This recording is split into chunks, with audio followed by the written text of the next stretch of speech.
Mr. Speaker, for months, the Liberals have been quietly preparing to sell off Canada's airports and have refused to answer questions, but they've hired Credit Suisse to study the idea. Tonight, the Prime Minister is having an exclusive meeting with BlackRock, a meeting that the media has been banned from attending. It is clear that these Liberals have spent the credit card to the limit and are now selling off the furniture. Will the Transport Minister admit that he is selling our airports and tell us to whom he is selling them? The Minister of Transport. Mr. Speaker, I want to reassure my colleague that what is most important for us is improving service to the air passenger.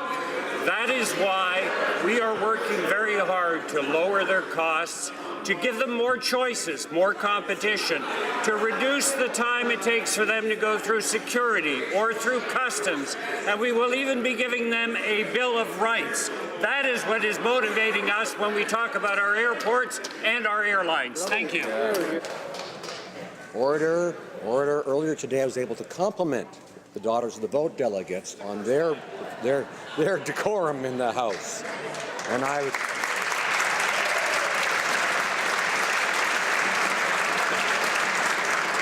they were occasionally rowdy in support of each other. But I would love to thank everyone here for the same kind of thing. However, let's all listen to the honourable member for Carleton Trail, Eagle Creek. Mr. Speaker, by not answering the question, the Liberals are just trying to hide the fact that the Finance Minister will put a bid for sale sign on Canada's largest and most important airports.